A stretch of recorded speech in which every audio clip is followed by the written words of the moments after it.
Bismillahirrahmanirrahim. Alhamdulillahi rabbil alamin. Alladzi karrama bani adama wa astafa minhumul ulama wa ikhtara aidan minhum az-zuhada wal hukama wal kurama wa fadala minhumul arifin billahi wa sifati wal asma wa adaqahum lazata munajati minal ardi was sama. Wa ashhadu an la ilaha illallah wahdahu la syarika lah wa ashhadu anna sayyidana wa nabiyyana wa habibana wa 'azimana wa qurrat ayunina wa nura qulubina Muhammadan abduhu wa rasuluh. Allahumma salli wa sallim ala sayyidina Muhammadin khatamil anbiya wa ala alihi wa sahbihi sadat awliya wa ala man tabi'ahum bi ihsan ila yaumil jaza. Amma ba'du. Assalamu alaikum warahmatullahi wabarakatuh.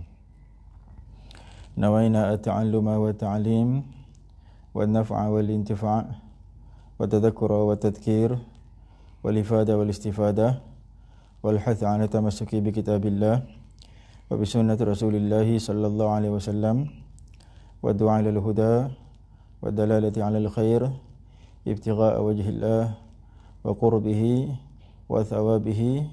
Amin Allahumma amin. Terlebih dahulu mengucap syukur kita semua kepada Allah Subhanahu wa taala yang telah menjadikan beberapa sebab untuk kita dapat berhimpun di dalam program Maya untuk menghidupkan juga majlis-majlis ilmu yang Allah janjikan keberkatan padanya. Mudah-mudahan berkat usaha yang kita adakan ini diampunkan dosa kita semua, dimudahkan segala urusan, ditunaikan segala hajat dan dimatikan kita semua insya-Allah dalam husnul khatimah. Amin Allahumma amin. Telah terdahulu sebutan pada kitab kita yang telah lalu Ad-Durrus Tsamin, iaitu pada menceritakan tentang sifat siddiq Rasulullah sallallahu alaihi wasallam. Keterlanjuran daripada itu, musannif telah membawakan beberapa kisah tentang barang yang dinamakan khariqul adah, barang yang dinamakan perkara yang luar biasa, barang yang dikatakan perkara yang mencari adat. Jadi perkara yang mencari adat telah kita sebutkan tempoh hari ada beberapa. Salah satu daripadanya mukjizat, kemudian karamah, kemudian ma'unah, kemudian haji, kemudian as-sihr, kemudian al-istidraj. Jadi kemudian al-irhas. Kemudian jadi ada beberapa perkara yang mencari adat, kemudian dibawa ataupun disusuli oleh musannif dengan apa yang dinamakan mukjizat. Disebutkan satu persatu daripada mukjizat. Yang pertama yang telah kita baca tempoh hari adalah berkenaan Al-Quran. Al-Quran adalah mukjizat yang terbesar dan dia tidak akan dapat dihapus sehingga akhir zaman, sehingga hari kiamat. Baik. Sebelum kita masuk kepada kitab kita Ad-Durrus Tsamin, suka saya bawakan kepada tuan-tuan dua hadis. Kebetulan pula sebenarnya pada waktu subuh barang yang sesuai adalah memang nasihat yang ringkas ataupun tadhkirah daripada mana-mana ahadith ataupun daripada ayat Quran. Maka kali ini saya bawakan dulu sebelum kita masuk pada kitab, iaitu dua hadis. Tajuk yang ditulis di situ adalah berkenaan hadis berkenaan jampi dan mimpi. Jadi saya bacakan dulu hadis yang pertama untuk kita mengambil pengajaran daripadanya. Bismillahirrahmanirrahim. Qala al-Imam haddatsana Abu Nu'man haddatsana Abu Awanah an Abi Bishr an Abi al-Mutawakkil an Abi Sa'id al-Khudri radhiyallahu ta'ala anhu. Qala intalaqa nafar min ashabin Nabi sallallahu alaihi wasallam fi safaratin safaruha hatta nazalu ala hayy min ahya'il Arab fastadafuhum fa abaw an yudayyifuhum faludgha sayyidu dhalika al-hayy fasa'u lahu bikulli shay' la yanfa'u shay'. Faqala ba'duhum law ataytum هؤلاء الرحت الذي نزلوا لعله أن يكون عند بعضهم شيء فأتوهم فقالوا يا أيها الرحت إن سيدنا لدغ وسعينا له بكل شيء لا ينفعه فهل عند أحد منكم من شيء؟ فقال بعضهم نعم والله إني لأرقي ولكن والله لقد استضفناكم فلم تضيفونا فما أنا براق لكم حتى تجعلوا لنا جعلا. فصالحوهم على قطيع من الغنم fantalaqa yatfilu alaihi wa yaqra alhamdulillahi rabbil alamin, ay surat al-Fatihah. Faka'annama nushita min agal fantalaqa yamshi wa ma bihi galabah. Qala fa'awfawhum ja'lahum alladhi salahuhum alaih. Faqala ba'duhum aqsimu, faqala alladhi raqa la taf'alu hatta na'tiya an-nabiyya sallallahu alaihi wasallam fanadhkura lahu alladhi kan fananzura ma ya'muruna. Faqadimu ala rasulillahi sallallahu alaihi wasallam fadhakaru lahu faqala wa ma yudrika annaha ruqyah. Thumma qala asabtum aqsimu wadribu li ma'akum sahman. Fadhahaka Rasulullah sallallahu alaihi wasallam wa qala Syu'bah haddatsana Abu Bishr sami'tu Abul Mutawakkil bihadza. Inilah dia satu hadis saya bacakan dulu tadi daripada matanya, kemudian kita terjemah satu persatu. Cuma saya tinggalkan sanadnya ya. Di sini disebutkan haddatsana Abu Nu'man haddatsana Abu Awanah an Abi Bishr an Abil Mutawakkil an Abi Sa'id Al-Khudri. Jikalau dilihat daripada sanad ini kalau disebut di dalam Umdatul Qari berkenaan dengan hadis ini disebutkan bahawa hadis ini gharib jiddan kata dia. Padahal hadis ini adalah hadis Sahih Bukhari, hadis Bukhari. Jadi di sini ada satu faedah yang suka saya nak sebutkan kepada kita orang-orang yang menuntut ilmu ataupun yang menghadiri kuliah. Pendirian seseorang imam hadis dengan pendirian imam hadis yang lain dia harus berbeza. Tidak semestinya satu hadis dikatakan sahih di sisi Imam Bukhari mesti dikatakan sahih di sisi Imam Daruqutni. Maka sebab itu kita menemui Al-Imam Daruqutni ada mengkritik ahadis ataupun hadis-hadis yang diriwayat oleh Al-Imam Bukhari. Jadi sebab itu saya katakan apabila dinilai sahih oleh satu imam, imam lain mengatakan tidak sahih, maka itu harus terjadi.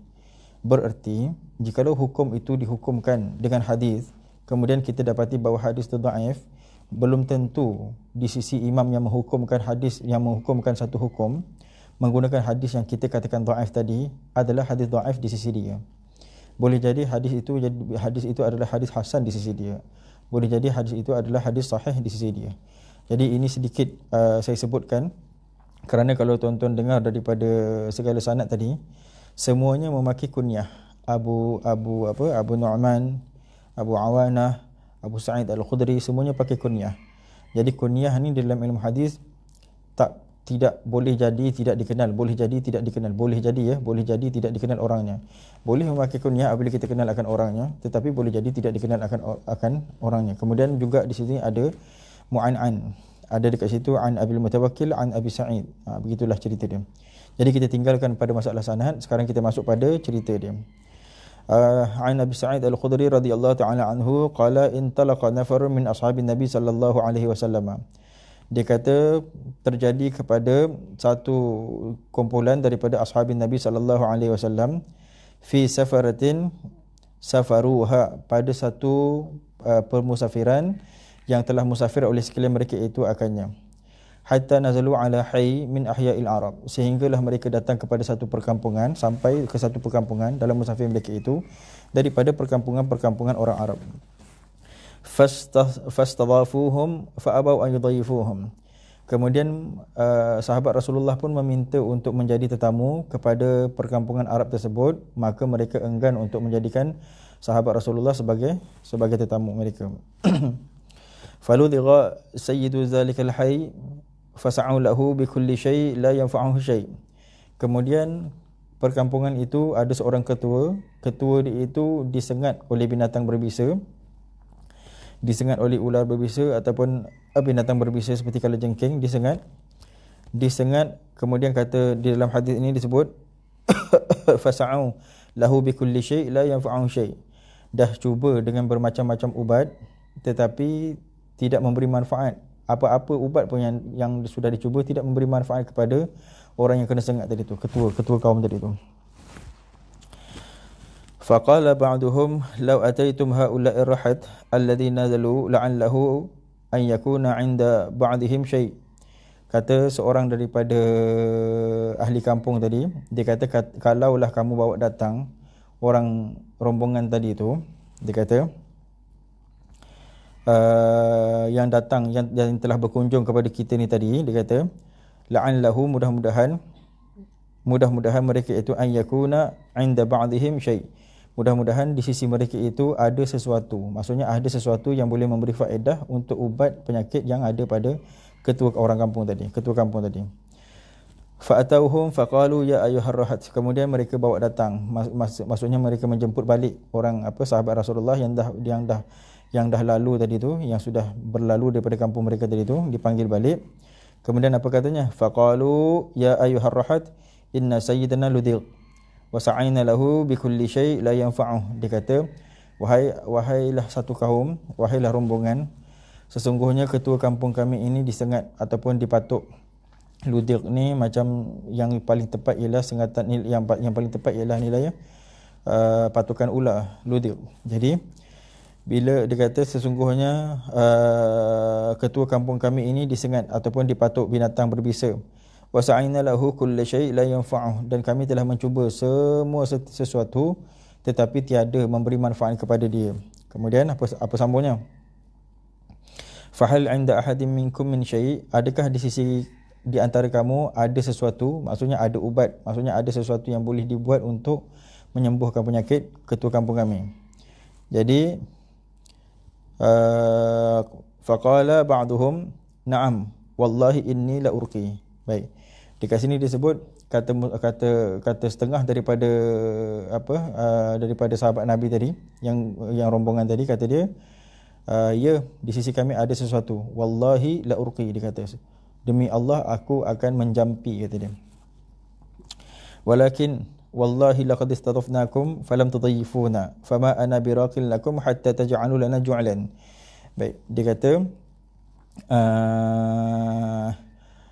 kata demi Allah sesungguhnya kami tadi telah datang kepada kampung kamu dan kami minta kepada kamu untuk menjadikan kami sebagai tetamu.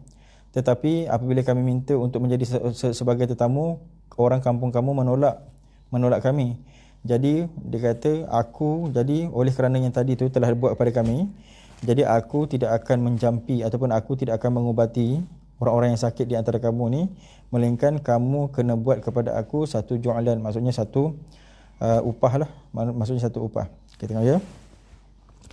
Fasalahu ala qati'il minal ghanam, maka mereka pun berbuat perjanjian. Fasalahuhum ala qati'il minal ghanam, maka mereka pun telah membuat perjanjian. Orang kampung tadi pun buat perjanjian dengan kumpulan sahabat Rasulullah tadi ni dengan qati'il ghanam. Qati'il ghanam ni setengah menterjemahkan dengan kumpulan kambing, setengah menterjemahkan dengan potongan kambing, maksudnya untuk dimakan.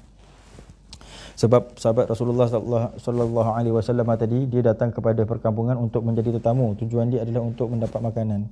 Okay. Jadi tengok ya.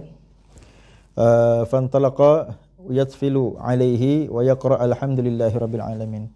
Kemudian datanglah para sahabat tadi datang kepada orang yang sakit tadi, maka dia pun meludah kepada orang sakit tadi tu pada tempat sakit itu. Wa yaqra alhamdulillahirabbil alamin.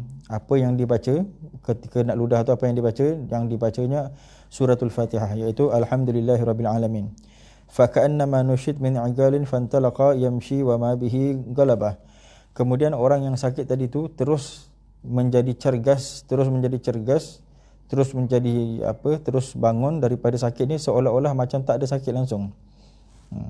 Wa ma bihi galabah, seolah-olah macam dia tak ada sakit langsung. Qala fa'awfauhum ju'lahum alladhi salahuhum alaih.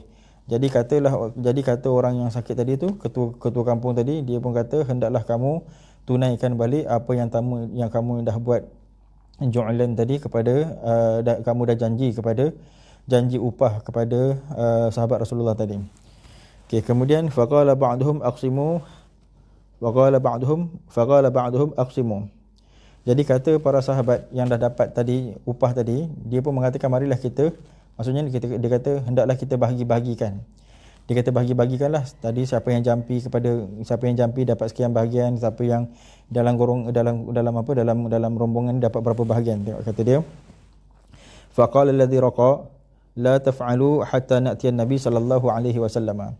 Kata orang yang menjampi tadi, dia kata la taf'alu, jangan kamu buat ataupun jangan kamu bahagi-bagikan hatta na'tiyan nabi sallallahu alaihi na'tiyan nabiyya sallallahu alaihi wasallam, sehingga kita datang kepada nabi sallallahu alaihi wasallam. Fa nadhkura lahu alladhi kan fananzura ma ya'muruna, maka kita mesti ceritakan kepada dia, maksudnya kepada baginda sallallahu alaihi wasallam apa yang telah terjadi. Wa nanzur ma ya'muruna, kemudian kita tunggu apa yang nabi suruh kepada kita. Faqadimu ala Rasulillah sallallahu alaihi wasallam, maka mereka pun membawa datang berhadap kepada Rasulullah sallallahu alaihi wasallam. Fadzakaru lahu, maka mereka pun menceritakan kepada Nabi sallallahu alaihi wasallam apa yang terjadi. Kemudian apa jawab Nabi? Faqala wa ma yudrika annaha ruqyah, kata Nabi sallallahu alaihi wasallam, tidakkah engkau mengetahui bahawa Al-Fatihah itu adalah jampi, boleh dibuat jampi, maksudnya Al-Fatihah itu dibuat adalah jampi, kata Nabi. Summa qala qad asabtum, kemudian kata Nabi sallallahu alaihi wasallam, sesungguhnya kamu semua telah benar, maksudnya kamu telah betul. Aqsimu, maka hendaklah kamu bahagi-bahagikan apa ni tadi, upah tadi. Wadribu li ma'akum, kemudian jangan masukkan aku di dalam pembahagian tersebut. Fadhahika Rasulullah sallallahu alaihi wasallam, kemudian Rasulullah pun ketawa. Faqala Syu'bah haddatsana Abu Bishr sami'tu Abu Mutawakkil bihadza, kemudian kata Syu'bah, haddatsana telah menceritakan hadis kepada kami oleh Abu Bashir, sami'tu Abu Bakar Abul Mutawakkil, aku mendengar daripada Abu Mutawakkil bihadza, dengan cerita yang sama. Baik, pengajaran daripada hadis ni yang saya nak sebutkan ataupun yang saya nak kaitkan, yang pertama sekali, hadis ini terletak di dalam satu bab pada menceritakan mengambil upah daripada ayat-ayat Al-Quran. Jadi dekat sini menyebut boleh mengambil upah daripada suratul Fatihah, seperti mana yang terjadi kepada para sahabat tadi.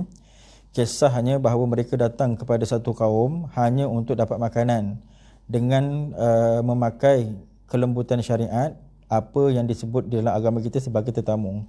Bila kita kan susah, kita kan berminta tolong dengan sahabat, kita kan berminta tolong dengan saudara-saudara kita yang se-Islam. Jadi antara cara untuk kita mendapat kelepasan iaitu menjadi tetamu. Sebab menjadi tetamu ni jadi wajib bagi orang yang menerima tetamu untuk melayan tetamu seboleh yang dia mampu, yang istimewa pada 3 hari yang pertama. Jadi bukanlah sebenarnya bererti apabila datang tetamu kita menjamu dengan sehingga kita jadi bankrupt ataupun kita jadi susah, tidak. Tetapi seistimewa yang mampu dik kita.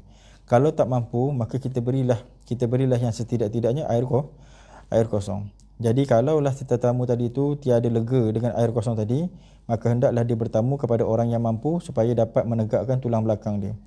Jadi apabila bertamu tadi kepada satu kampung daripada perkampungan Arab, orang Arab tadi tidak mahu menerima mereka sebagai tetamu. Setidak-tidaknya terimalah sebagai tetamu dan diberi air kosong, sebab orang musafir biasanya kehausan. Beri air kosong. Jadi oleh kerana yang demikian, takdirullah Subhanahu wa taala, Allah menjadikan ketua kampung tadi itu disengat. Apabila ketua kampung tadi itu disengat, hikmah daripada perjalanan ni ialah Allah Maha Kaya. Maksudnya Allah boleh mentakdirkan kalau Allah nak memberikan seseorang itu tegak tulang belakang dengan makanan yang lebih, maka ia boleh terjadi. Asalnya untuk menjadi tetamu dan diberi dengan apa-apa saja yang ada pada orang kampung tadi. Tetapi Allah memberi lebih kepada mereka dan Allah mentakdirkan bahawa ketua kampung tadi itu terkena sengatan. Bila ketua kampung tadi itu terkena sengatan, tak dapat diubat di dalam kampung tadi, maka mereka pun minta balik datang orang sahabat Nabi yang bertandang tadi tu, ditanya jika ada yang pandai mengubat. Jadi bila ditanya pandai mengubat, kata sahabat ada yang pandai mengubat, katanya boleh mengubat. Tapi dia kata, wallah, demi Allah, aku akan baca jampi je. Maksudnya bukan lagi daripada perantaraan perubatan-perubatan seperti pokok, seperti daun, seperti air, seperti minyak, tak ada. Sekarang nak pakai ni ialah jampi je, terima ataupun tak terima. Okay, jadi kemudian dia pun berkata lagi, sebenarnya kami tadi dah datang. Maksudnya ini patutnya tak boleh free lah. Maksudnya tadi kami dah datang, kami minta sebagai tetamu, tapi kamu tak nak jadikan kami tetamu. Sekarang dia kata kami nak minta supaya dapat upah. Maksudnya kalau kami pergi, kami dapat upah. Maka mereka pun membuat perjanjian untuk apa? Untuk mendapat potongan-potongan daripada kambing ataupun kumpulan daripada kambing. Jadi pergilah mereka ke ketua kampung yang sakit tadi tu dan dijampi dan diludah ya tuan-tuan. Ini suka saya nak sebutkan sebab kadang-kadang kita otak kita zaman sekarang ni, yang pertama sebab kita sombong, kita tidak mahu ikut ulama. Yang pertama sebab kita tak ada ilmu, yang kedua kita sombong. Kalau pepatah Melayu kita, bodoh sombong. Kita tak ada ilmu dan kita sombong. Kita tak ada ilmu bahawa ada perkara-perkara yang namanya macam ni meludah untuk perubatan ataupun meludah ketika kita mimpi kan. Jadi kita tak tahu perkara-perkara ini. Jadi bila kita menengok orang meludah, kita pun mengata ini semua kuno, ataupun kita kata ini semua mungkin amalan-amalan syirik ataupun amalan-amalan khurafat. Sebenarnya tidak, sebab ini perbuatan daripada sahabat Rasulullah sallallahu alaihi wasallam. Bahkan ludah itu diajar oleh Nabi sallallahu alaihi wasallam sendiri. Kemudian tuan-tuan boleh ambil pengajaran dekat sini pada masalah surat Fatihah tadi. Sekarang ni yang disebut dekat sini, suka saya nak sebutkan tabiat. Sebenarnya tabiat sejak zaman dahulu ketika kedatangan tauhid daripada Nabi sallallahu alaihi wasallam sehinggalah zaman kita, sebenarnya sehingga zaman atuk nenek kita, apabila datang penyakit ataupun datang masalah, dihadapkan dahulu kepada para ulama. Sebenarnya kita tidak datangkan masalah tu kepada ahli profesional. Walaupun dalam masa yang sama kita tidak menolak ahli profesional, tetapi kita biasanya mendatangi para ulama dulu, minta doa, minta air.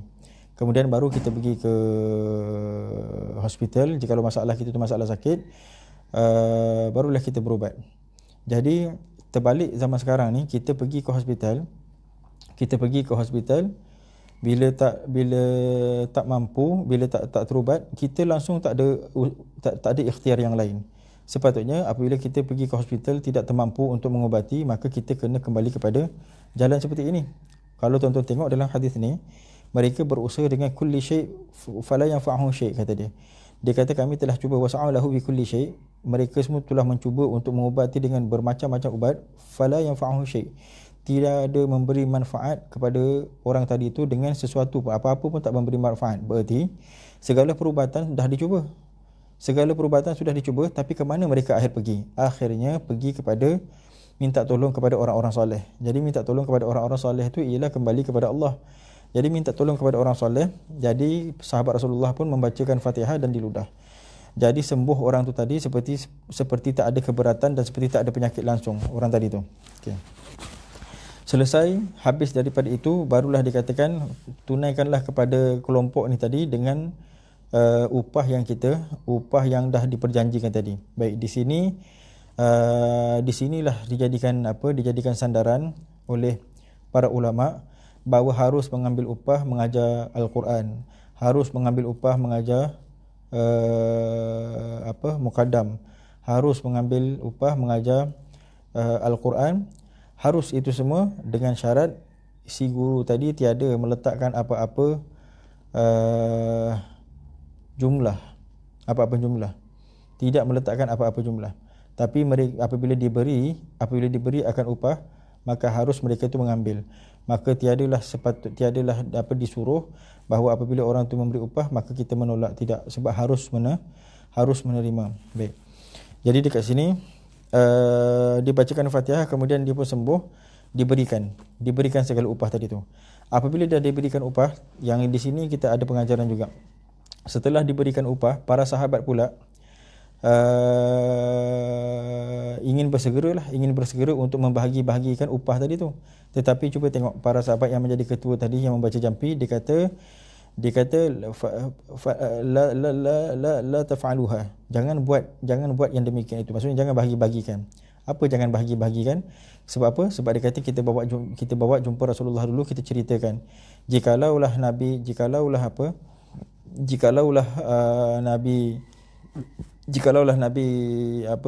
membenarkan, baru kita ambil bahagi-bahagian tadi. Jadi mereka pun menceritakan kepada Rasulullah sallallahu alaihi wasallam.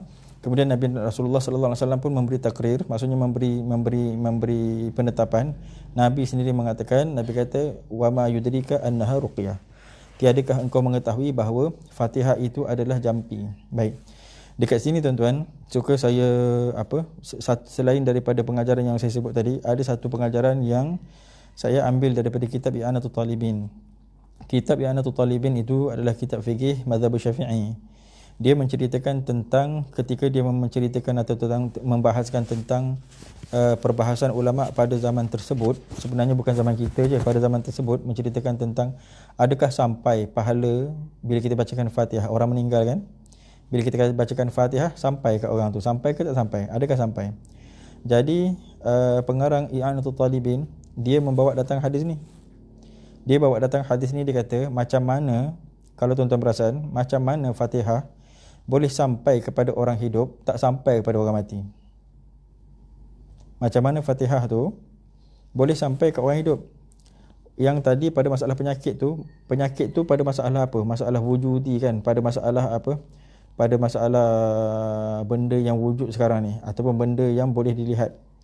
Adapun Fatihah, hikmah dia, keajaiban dia, boleh dilihat ataupun tak boleh dilihat. Jawapan dia tak boleh dilihat. Dia alam rauhani, dia alam naurani. Jadi Fatihah tak boleh dilihat. Kalau alam naurani, alam ruhani, dia boleh mengubati alam jismani. Macam mana alam ruhani, alam naurani tak boleh memberi manfaat kepada orang yang berada di alam roh, alam barzakh.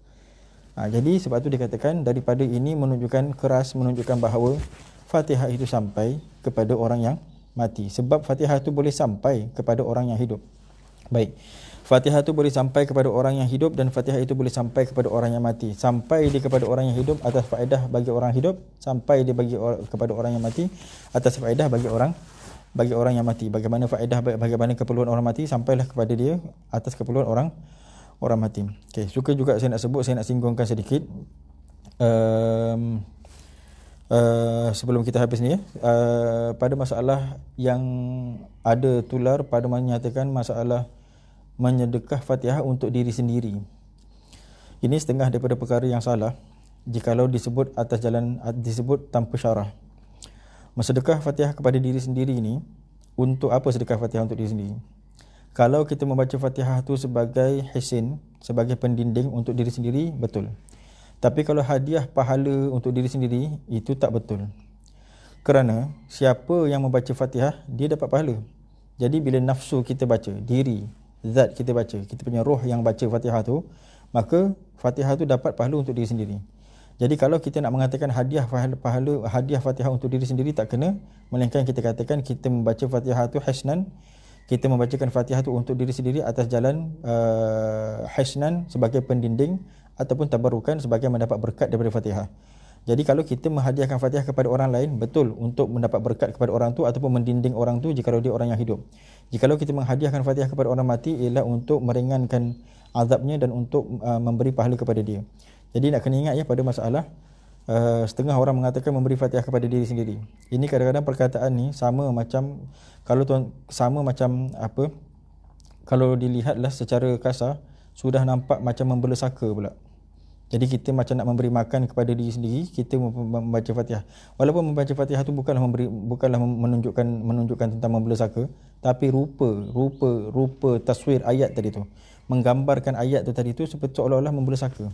Jadi kadang-kadang kita mungkin orang dulu-dulu ada membela saka, dia punya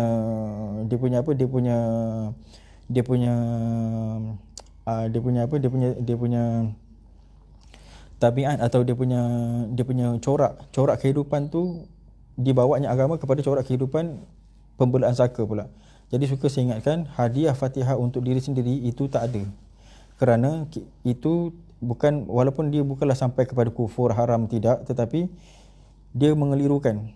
Jadi kita mengatakan hadiah Fatihah untuk diri sendiri itu tidak ada, kerana apabila diri itu membaca Fatihah, diri itu memang mendapat pahala. Tetapi kalau kita katakan baca Fatihah itu untuk kita bacakan untuk diri kita supaya mendinding, itu barulah yang betul. Jadi mudah-mudahan kita yang mendengar kita faham pada masalah hadiah Fatihah ni lah.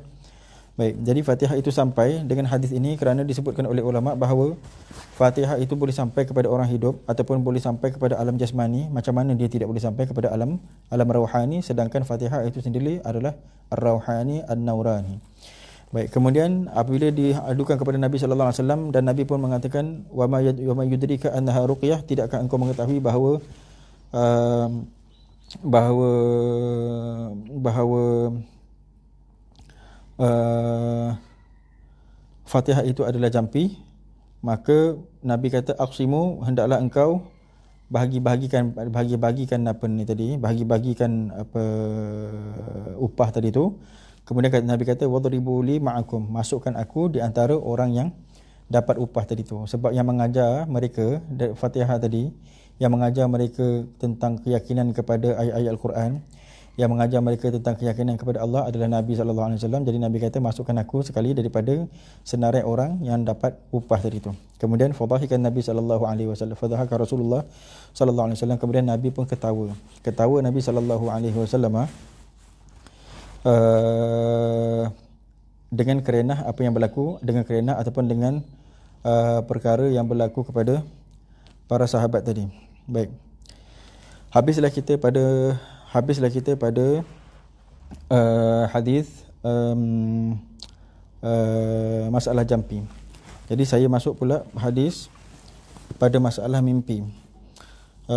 Suka saya sebutkan kepada al-musyahidun, orang-orang yang melihat akan live ini, ataupun kita semua orang Islam, bahawa mimpi setengah daripada perkara yang dipandang berat, dititik berat oleh agama kita. Kita bukannya agama yang rigid sampai kita hanya berpegang kepada kertas. Maksudnya kita berpegang kepada benda jamad. Kita berpegang kepada jikalau nampak benda tu nak kena jelas-jelas nampak tak.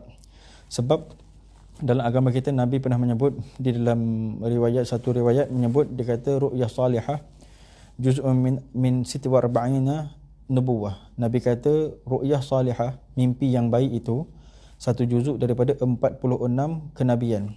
Juga setengah riwayat kalau dalam Majah disebut ru'yah salihah itu juz'un min 70 nubuwah. Nubuwah. Jadi dia kata ru'yah salihah itu satu juzuk daripada 70 juzuk kenabian. Jadi mimpi itu sebenarnya sesuatu. Mimpi itu adalah sesuatu dalam agama kita. Bahkan jika mimpi itu adalah mimpi yang baik. Cuma di situ kadang-kadang ada orang menyebutkan bahawa mimpi jikalau ada zikir dapat dalam mimpi tak boleh diamalkan. Seolah-olah agama tidak sempurna. Dia bukan begitu cara ukur dia. Jadi kalau mimpi itu dapat, di dalam mimpi itu dapat azkar, dapat zikir, harus beramal. Jikalau ada orang tu meriwayat, dia kata aku dapat zikir daripada Nabi melalui mimpi, kalau kita dengar dan kita percaya kita nak beramal, harus. Kalau kita dengar dan kita tak percaya kita tak nak beramal, harus. Jadi boleh beramal, tak nak beramal pun harus. Boleh beramal, boleh tak beramal. Cuma bagi seorang yang bermimpi, jikalau dia benar-benar bermimpi dengan jujur, maka mesti dia beramal. Sebab dia sendiri yang jumpa dengan Nabi SAW. Sebab Nabi kata man ra'ana fil manam faqad ra'ani. Barang siapa yang melihat aku dalam mimpi, nescaya dia betul-betul telah melihat aku. Fa inna syaitan la yatamathalu bi. Sebab syaitan tidak boleh menyamar menjadi aku dalam mimpi. Jadi begitu ya. Sekarang kita masuk pula kepada satu bab, disebut bab badil adhan. Bab pada menceritakan permulaan disyariatkan azan. Haddatsana Abu Ubaid Muhammad bin Ubaid bin Maimun Al-Madani. Haddatsana Muhammad bin Salama Al-Harrani, haddatsana Muhammad bin Ishaq, haddatsana Muhammad bin Ibrahim At-Taimi an Muhammad bin Abdullah bin Zaid an abihi faqala kana Rasulullah sallallahu alaihi wasallam qad hamma bil buk wa amara bin naqus fanuhit fa uriya Abdullah bin Zaid fil manam qala ra'aytu rajulan alayhi thawban al-akhdaran yahmilu an-naqus فقلت له يا عبد الله تبع الناقوس قال ما تصنع به قلت أنادي به إلى الصلاة قال أفلا أدلك على خير من ذلك قلت وما هو قال تقول الله أكبر الله أكبر الله أكبر الله أكبر أشهد أن لا إله إلا الله أشهد أن لا إله إلا الله أشهد أن محمد رسول الله أشهد أن محمد رسول الله حي على الصلاة حي على الصلاة حي على الفلاح حي على الفلاح الله أكبر الله أكبر لا إله إلا الله فخرج عبد الله بن زيد حتى أتى النبي صلى الله عليه وسلم فأخبره بما رأى قال يا رسول الله رأيت رجلا عليه ثوبا الخضران يحمل ناقوسا فقص عليه الخبر فقال رسول الله صلى الله عليه وسلم إن صاحبكم قد رأى رؤيا فاخرج مع بلال إلى المسجد فألقيها عليه ولينادي بلال فإنه أدنى صوتا منك Qala fa kharajtu ma'a Bilal ila al-masjid faja'altu ulqiha alayhi wa huwa yunadi bihi. Qala fa sami'a Umar bin al-Khattab radhiyallahu ta'ala anhu fa kharaja fa qala ya Rasulullah laqad ra'aytu mithla alladhi ra'a. Qala Abu Ubaid fa akhbarani Abu Bakar. Okey. Jadi kata akhir sekali sampai kata Sayyidina Umar, ya Rasulullah laqad ra'aytu mithla dhalika ra'a mithla alladhi ra'a. Baik. Hadis ini saya tak terjemahkan satu persatu bagi menjimatkan masa. Cuma saya nak sebutkan dalam hadis ini tadi menceritakan ketika mula-mula untuk mensyariatkan azan, ketika itu di Madinah nak sembahyang, para sahabat Rasulullah dan para sahabat bermesyuarat. Bahkan Rasulullah istasyar. Kalau dalam hadis yang lain Rasulullah menyebut istasyar. Nabi meminta isyarat kepada para sahabat macam mana meminta isyarat, meminta nasihat dan bermesyuarat dengan para sahabat macam mana kita nak panggil orang sembahyang. Mula-mula dululah macam mana kita nak panggil orang sembahyang. Jadi kata Rasulullah, kata para sahabat, kita gunakan loceng. Jadi Nabi kata itu macam orang Nasrani. Kemudian orang ada setengah sahabat kata kita gunakan trompet. Kita kena gunakan trompet lah seperti Quran Yahudi. Kita gunakan trompet seperti trompet tanduk Yahudi. Jadi kata Nabi sallallahu alaihi wasallam itu dah macam orang Yahudi. Jadi Nabi kebingungan ketika tu, last Nabi kata kita guna loceng lah. Kemudian Nabi membisu. Nabi pun membisu, maksudnya membisu tu macam walaupun Nabi membuat keputusan dengan loceng tapi Nabi tak suka. Nabi tak suka serupa dengan orang Nasrani. Jadi bila Nabi tak suka, malam tu tidurlah para sahabat. Kemudian Abdullah bin Zaid ni dia bermimpi. Dia dalam mimpi tu dia berjumpa dengan satu orang yang memakai dua kain yang hijau keduanya. Maksudnya dua pakaian yang hijau keduanya, dan dia pegang loceng. Orang tu dalam mimpi itulah dia pegang loceng. Jadi bila dia pegang loceng, kata Abdullah bin Zaid dalam mimpi dia kata, "Tuan, adakah tuan menjual loceng?" Orang tu pun bertanya, "Untuk apa kau nak beli loceng ni?" Dia kata, "Sebab aku nak buat untuk panggil orang sembahyang," dia kata. Jadi kata orang yang dalam mimpi tu, dia kata, "Kau nak tak aku ajar kau?" Tengok ya. "Kau nak tak aku ajar kau?" Jadi sekarang dia ajar tak dalam mimpi? "Kau nak tak aku ajar kau perkara yang lebih baik daripada loceng tadi untuk memanggil orang sembahyang?" Jadi kata Abdullah bin Zaid, dia kata, "Apa dia?" Jadi orang tu kata, kalau nak panggil sembahyang buat begini. Allahu akbar, Allahu akbar, Allahu akbar, Allahu akbar, asyhadu an la ilaha illallah, asyhadu an la ilaha illallah, asyhadu anna Muhammadar Rasulullah, asyhadu anna Muhammadar Rasulullah, hayya 'alas salah, hayya 'alas salah, hayya 'alal falah, hayya 'alal falah, Allahu akbar, la ilaha illallah. Jadi Sayyid Abdullah bin Zaid terus bangun daripada tidurnya, berjumpa dengan Nabi sallallahu alaihi wasallam, dan dia menceritakan kepada Nabi sallallahu alaihi wasallam apa yang dimimpi tadi. Terus Rasulullah sallallahu alaihi wasallam dia kata, sesungguhnya sahabat kamu ini, Nabi beritahu pada khalayak ramai, sahabat kamu ini telah bermimpi, maka bawa dia pergi, telah bermimpi lah, maksudnya cara bagaimana nak memanggil orang sembahyang. Maka pergi jumpa Bilal dan suruh engkau ajarkan dia apa yang nak cakap. Allahu akbar tu kan, ajarkan dia, engkau talqinkan dia, biar dia yang azan, sebab dia suara dia terlebih kuat daripada suara engkau, kata Nabi sallallahu alaihi wasallam. Jadi dia tu, perkataan dia tu terlebih nidak, maksudnya terlebih kuat daripada suara engkau. Jadi engkau talqinkan dia apa nak cakap, biar dia yang baca, biar dia yang azan lah, biar dia yang azan. Jadi kemudian apabila telah selesai perkara tu, Sayyidina Umar pun bergegas, sebenarnya bergegas pula berjumpa Nabi. Sayyidina Umar kata, dia pun bermimpi dengan mimpi yang sama. Cuma Abdullah bin Zaid sabaqani. Kalau dalam riwayat yang lain dia kata Abdullah bin Zaid sabaqani. Abdullah bin Zaid terlebih awal mereportkan kepada, maksudnya memberi laporan kepada Nabi sallallahu alaihi wasallam tentang mimpi. Baik, daripada hadis ni tuan-tuan, saya ringkaskanlah sedikit supaya menjimatkan masa. Daripada hadis ni menunjukkan kita jangan rigid sangat tentang mimpi, sebab mimpi ini dalam agama kita adalah adalah sesuatu. Dia itu adalah sesuatu yang diiktibar. Apalagi kalau mimpi itu mimpi soleh. Jadi kita tidak menjadikan mimpi pun sebagai syariat, tetapi ini jadi syariat ataupun tidak. Tuan-tuan boleh jawab dengan diri sendiri. Mimpi Sayyidina Bilal jadi syariat. Sekira-kira bila masuk sembahyang mesti kita azan atas jalan fardu kifayah. Maksudnya kalau ada orang azan, kita tak payahlah azan, tapi kalau tak ada orang azan, berdosa kita. Kalaulah negara ni milik kita, Tetap negara kita kan milik kita sekarang ni kan. Kita tak duduk, tidak menumpang di atas tanah orang kafir. Bukan, ini milik sultan. Jadi kita dah dapat milik kita, sultan kita berpegang dengan agama agama Islam, dengan itulah kita taat setia kepada agama Islam. Jadi kita mesti azan. Jadi azan tu datang daripada mana? Datang daripada mimpi para sahabat. Bahkan bukan Sayyidina Bilal seorang yang bermimpi, Sayyidina Abdullah bin Zaid seorang yang mimpi, Sayyidina Umar juga bermimpi, sehingga benda tu dijadikan syariat hingga akhir zaman. Jadi inilah dua hadis yang saya kongsikan kepada tuan-tuan. Walaupun kita tak dapat masuk ke dalam kitab, mudah-mudahan bermanfaat bagi kita.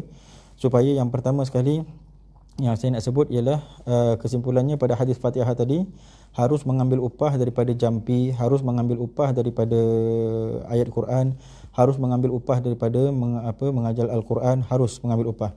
Yang kedua pula, suratul Fatihah itu memang namanya pun ummu, namanya pun ibu.